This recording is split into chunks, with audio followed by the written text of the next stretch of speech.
All right, welcome back, everyone. Let's just dive right into today's explainer, shall we?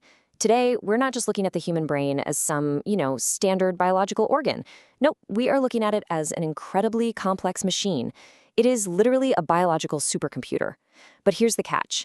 It comes with some fascinating vulnerabilities, some really peculiar processing glitches, and a remarkably powerful internal pharmacy.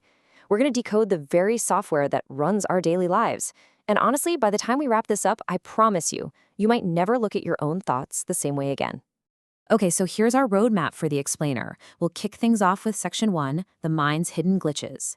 Then, Section 2, altered states and influence. After that, we'll hit Section 3, the ultimate biological mandate, followed by Section 4, the 3 stages of love. Then we'll break down Section 5, the chemistry of emotion, and finally wrap it all up with Section 6, evolving to Type I. Let's get into it. All right, starting us off, Section 1, the mind's hidden glitches. So before we can understand how the brain works perfectly, we kind of have to look at when it completely glitches out, right? I mean, our brains are these brilliant, pattern-seeking supercomputers, but occasionally they make some bizarre calculation errors, or they just default to these ancient survival reflexes. Take déjà vu, for example. It's not some mystical premonition or anything like that. It's actually just an individual timing error. Literally a millisecond delay, a neurological desynchronization where sensory data hits your memory center just a fraction of a second before your conscious awareness catches up. So a brand new moment feels exactly like a memory. Wild, right? Then you've got the Mandela effect, which is basically that same glitch but on a massive scale, collective confabulation. It's a group memory patch where thousands of people's brains just casually fill in the blanks with the exact same false assumptions. And then there's nyctophobia, the fear of the dark. No, this isn't a memory error at all. It's ancient evolutionary hardware. See, we don't have the reflective eye tissue that predators have, so our brains compensate in the dark with pareidolia. It's a glitch that basically forces us to see terrifying threats in completely random shadows because, well, it's prioritizing our physical safety over visual accuracy. And you might be wondering, why do these glitches happen so fast? Well, it's because of this absolute unit of a number right here, 11 million bits per second. Can you even wrap your head around that? That is the sheer volume of data your subconscious intuition is processing every single second, just constantly nonstop matching patterns. To put that into perspective, your conscious mind, yeah, it only processes about 40 to 50 bits per second. That's it. So your intuition isn't magic at all. It's just doing the math millions of times faster than your conscious awareness could ever hope to track.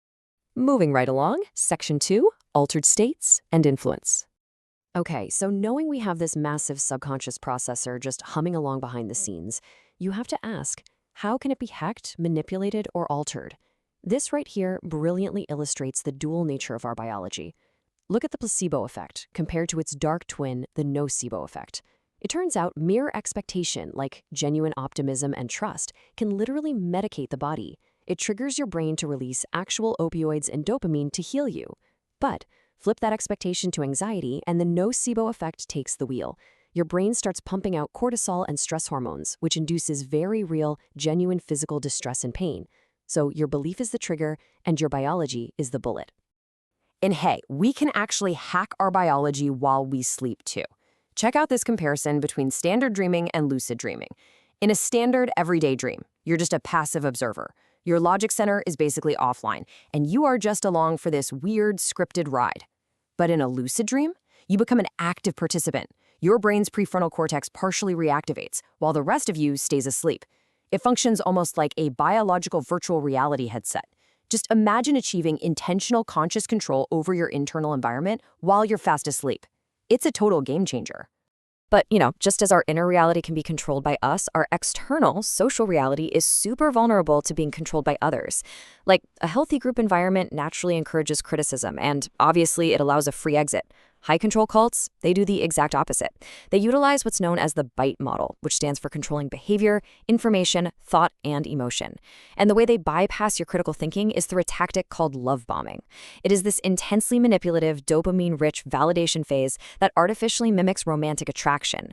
The whole goal is to just totally absorb an individual into the collective before they even realize what's happening. And then, of course, we reach the absolute ultimate altered state. Near-death experiences, or NDEs. Clinical studies like the really famous AWARE study have been trying for years to decipher this specific threshold. Are these panoramic life reviews and profound feelings of transcendence merely a biological glitch? Like just a massive flood of endorphins caused by your brain losing oxygen? Or do they point toward a substrate-independent consciousness? A mind that just keeps on operating even after the physical brain has completely flatlined? It truly remains one of science's greatest frontiers. So, that actually brings us to a really pivotal question. We've seen all these glitches, we've explored the hacks, we've looked at the defense mechanisms.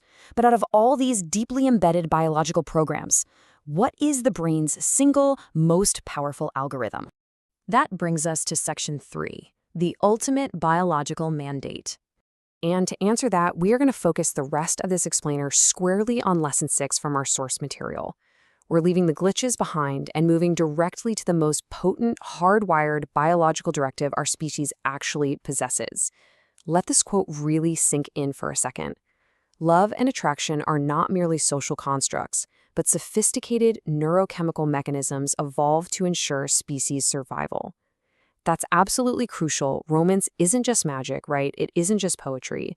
Underneath all the flowers and the dates, it is a vital, driving neurochemical program. And guess what? It utilizes the exact same dopamine-rich reward pathways as addiction. It is literally nature's ultimate mechanism to guarantee that we pair bond, protect our offspring, and ultimately survive. So let's break that down in Section 4, the 3 stages of love. Let's actually trace how this plays out chronologically on a purely neurobiological level. Step 1 is lust. Plain and simple, this is the raw evolutionary drive for reproduction, and it's driven straight by the hypothalamus pumping out testosterone and estrogen. Bam. Then we transition into Step 2, attraction. You know this one, the chaotic honeymoon phase. Dopamine and norepinephrine surge, creating this intense focus and boundless energy, while serotonin completely plummets. And it's actually that drop in serotonin that causes that obsessive, I literally can't stop thinking about them feeling. Finally, if the bond actually holds, we reach Step 3, attachment. All that chaotic chemistry mellows out, and it gets replaced by oxytocin and vasopressin. That fosters the calm, protective trust and long-term security we need to successfully raise the next generation. Which leads us to Section 5, the chemistry of emotion. To really grasp the mechanics of this, we kind of need to pop the hood and look at your internal pharmacy. Dopamine, as we know, provides the reward. It gives you that wave of euphoria and literally gives you tunnel vision for your partner. Oxytocin, that's the bonding agent, establishing deep, lasting emotional security. But look closely at serotonin. Surprisingly, during attraction, it's the decreased levels of serotonin that literally create that obsessive infatuation. So a new romance is quite literally an induced chemical imbalance. And norepinephrine? Yeah, that's just your stress response kicking into overdrive, giving you the racing heart and the sweaty palms the second your crush walks into the room. But guys, it goes even deeper than brain chemistry. It goes all the way down to your genetic scent. No joke, your choice in partners is heavily manipulated by the major histocompatibility complex, or MHC genes. Humans are subconsciously attracted to the scent of people who have totally different MHC genes than our own. Why? Well, because combining different immune signatures ensures that your potential kids will have a much more robust, versatile immune system. Just think about that for a second. You weren't just choosing a partner. Your 11 million bit per second subconscious mind is out here running an invisible genetic scent test to build better offspring. Crazy, right? Now, let's look at a fascinating parallel to see how this chemistry spills over into our broader human experience.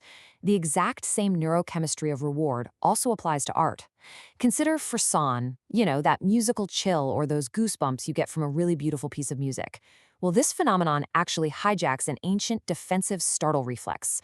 When an acoustic surprise happens, your brain initially freaks out, thinks threat, and raises the hairs on your arms to make you look bigger.